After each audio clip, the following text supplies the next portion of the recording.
অভাবকে না করুন আর পাইকারিতে স্বল্প মূল্যে অল্প পুঁজিতে আপনি ব্যবসা শুরু করুন। আপনি নিজে স্বাবলম্বী হন এবং আপনার একটা পরিচয় গড়ে তুলুন। চাকরি করে কিন্তু আপনি আপনার পরিচয় গড়ে তুলতে পারবেন না। অল্প পুঁজিতে কিভাবে আপনারা সফলতা অর্জন করবেন সেই ধাপসমূহ নিয়ে কিন্তু আমি আজকের এই ভিডিওটি বানিয়েছি। এই ড্রেসগুলো পাইকারিতে নিতে চাইলে কিন্তু অবশ্যই ভিডিওতে দেওয়া স্ক্রিনে থাকা হোয়াটসঅ্যাপ নাম্বার ইনবক্স করতে হবে এবং কমেন্টে নাম্বার পিন করা থাকবে।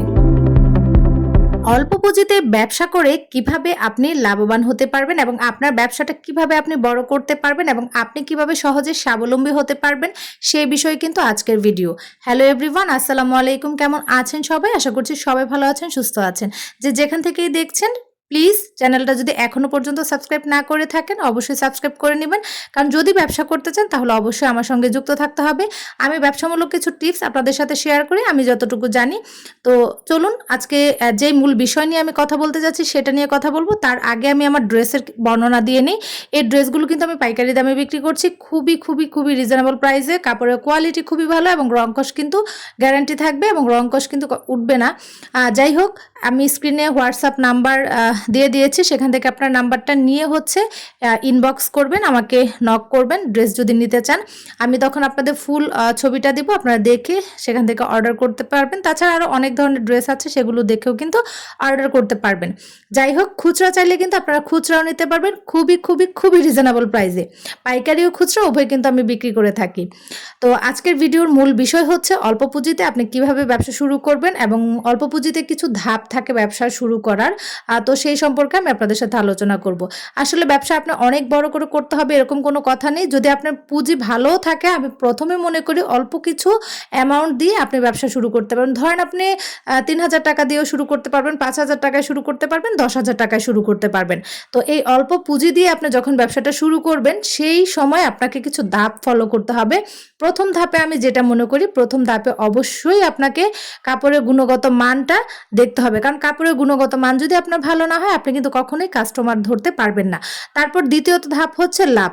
ব্যবসায় যদি আপনি প্রথম ব্যবসা শুরু করেই আপনি ব্যবসায় অনেক বেশি লাভের চিন্তা ভাবনা করেন, তাহলে সেক্ষেত্রে কখনোই আপনি ব্যবসায় স্বাবলম্বী হতে পারবেন না এবং ব্যবসায় লাভবানও হতে পারবেন, তাছাড়া ব্যবসা বিক্রিও করতে পারবেন না। কারণ আপনি একটা প্রোডাক্ট যখন আনবেন তখন কিন্তু এই প্রোডাক্টের প্রচার করতে হবে এবং আপনাকে কাস্টমার ধরতে হবে। এখন আপনি যদি শুধু এনেই লাভের চিন্তা করেন, আমি অনেক লাভে বিক্রি করব, কেন এত লাভ করতে পারলাম না, তাহলে কিন্তু আপনার ব্যবসা হবে না। প্রথমে কিন্তু আপনাকে অল্প লাভে ব্যবসাটা আপনার ব্যবসা বাড়ানোর জন্য অল্প লাভে কিন্তু ড্রেস বিক্রি করতে হবে কাস্টমার ধরার জন্য।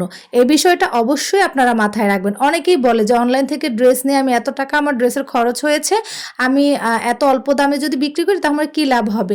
আমি একটা কথাই বলবো, যারা একদমই নতুন এবং অল্প পুঁজি দিয়ে শুরু করছেন, আগে কাস্টমার ধরেন। যদি কাস্টমার ধরতে পারেন তাহলে আপনার ব্যবসা অবশ্যই কিন্তু লাভবান হবে। সেজন্য প্রথমে ব্যবসা শুরু করলে অল্প লাভে আপনাদেরকে কাস্টমারদেরকে খুশি করতে হবে। প্রথম ধাপে কিন্তু বলে দিলাম পণ্যর গুণগত মান, দ্বিতীয় ধাপে কিন্তু আমি বলে দিলাম পণ্য লাভ এবং তৃতীয় ধাপে যে বিষয়টা নিয়ে আলোচনা করব সেই বিষয়টা হচ্ছে পণ্য অবশ্যই কিন্তু আপনাদের চাহিদা মতো আনতে হবে। মানে আপনার ধরেন আপনার আশেপাশে কাস্টমারদের কাছে আপনি বিক্রি করবেন, আপনার সেই চাহিদা অনুযায়ী কিন্তু আপনাকে প্রোডাক্ট উঠাতে হবে যে বর্তমান বাজারে কি চলছে। আর অবশ্যই ব্যবসা করতে গেলে একটা জিনিস মাথায় রাখতে হবে যে সারা বছর কোন জিনিসটার চাহিদা থাকে, সেই জিনিসটার উপরে যদি আপনারা ব্যবসা করেন তাহলে আপনাদের ব্যবসা কিন্তু বন্ধ হবে না, সব সময় কন্টিনিউয়াসলি কিন্তু চলতেই থাকবে।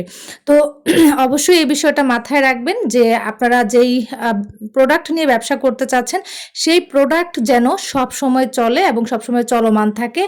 অল্প পুঁজিতে প্রথমে সেই প্রোডাক্ট নিয়ে আপনারা ব্যবসা করবেন, কারণ এই যে আমি যে ড্রেসগুলো দেখাচ্ছি, সুতির ড্রেসগুলো, একদমই কটন সুতির ড্রেস এগুলো, তো এই ড্রেসগুলো কিন্তু সারা বছর চলে, কারণ আমরা মা বোনেরা কিন্তু বাসায় সবসময় এগুলো রেগুলার ইউজের জন্য খুব বেশি পছন্দ করি। হ্যাঁ, তো এই ড্রেসগুলো কিন্তু খুবই আরামদায়ক এবং পরে আমরা কমফোর্টেবল ফিল করি এবং সারা বছর শীত বলেন তারপর গরম বলেন সবসময় কিন্তু খুব ভালো চলে। তাছাড়া বাটিকের ড্রেসগুলো কিন্তু গরমের সময় অনেক বেশি ভালো চলে। আর এখন যে প্রিন্টেড ড্রেসগুলো আমি দেখাচ্ছি এগুলো কিন্তু সারা বছর চলবে, আপনার শীতের সময়ও চলবে, গরমের সময়ও চলবে। তো সিজন অনুযায়ী আপনারা যদি ব্যবসা করেন তাহলে দেখা যায় এক সিজনে আপনার ব্যবসা চলবে, আরেক সিজনে দেখা যায় তেমন চলবে না। তো আমি একটা কথাই বলবো, আপনারা এমন প্রোডাক্ট দিয়ে ব্যবসা শুরু করবেন যে প্রোডাক্ট আপনারা সারা বছর বিক্রি করতে পারবেন। তবে একটা জিনিস হচ্ছে, অবশ্যই আমাদের যেহেতু যেহেতু বছরে 2টা ঈদ থাকে, সেই সময়েও কিন্তু আপনাদেরকে সেই জিনিসটা মাথায় লক্ষ্য রাখতে হবে, মানে মাথায় রাখতে হবে যে না, ঈদের সময় কিছু ভালো কোয়ালিটি ওঠাতে হবে, কিছু গর্জিয়াস ড্রেস আপনারা বিক্রি করতে পারেন, তবে অনেক বেশি না, আপনার চাহিদা অনুযায়ী আপনি ওঠাবেন এবং বিক্রি করবেন। তবে এই সুতির ড্রেসগুলো কিন্তু সারা বছর চলে। আপনি ধরেন আমার থেকে 10 পিস ড্রেস নিয়ে রাখলেন, কিন্তু এই ড্রেসগুলো কিন্তু আপনার নষ্ট হয়ে যাবে না। আপনি সারা বছর একজনের কাছে না একজনের কাছে আপনার ড্রেসগুলো কিন্তু বিক্রি হবে। তো প্রথমে হচ্ছে আপনারা এত বেশি লাভের চিন্তা করবেন না, যারা অল্প পুঁজি দিয়ে ব্যবসা শুরু করতে চাচ্ছেন। আস্তে আস্তে কাস্টমার ধরে লাভ বাড়াতে থাকবেন এবং কাস্টমারকে যদি খুশি করতে পারেন, আপনাদের ব্যবসা কিন্তু এমনিতেই ভালো চলবে এবং তাদের কাছে আপনি একটা সময় ভালো দামে ড্রেস বিক্রি করতে পারবেন। যাই হোক, অনেক কিছু বলে ফেলেছি। ভিডিওটি কেমন লেগেছে অবশ্যই আমাকে কমেন্টের মাধ্যমে জানাবেন। অনেকেই আছে কমেন্ট করে না, আর অবশ্যই হোয়াটসঅ্যাপ ইনবক্স করবেন ড্রেসগুলো নিতে চাইলে, ব্যবসা সম্পর্কে জানতে চাইলে। কেউ ফোন করবেন না। আজকের মতো এই পর্যন্তই রাখছি। পরবর্তীতে আমি আবারও একটা ভিডিও নিয়ে আসব, যার মাধ্যমে আপনারা অনেক কিছু জানতে পারবেন। তো যারা যারা এখনও সাবস্ক্রাইব করেননি প্লিজ সাবস্ক্রাইব করে দিন। আর আজকের মতো এই পর্যন্ত। আল্লাহ হাফিজ। আসসালামু আলাইকুম।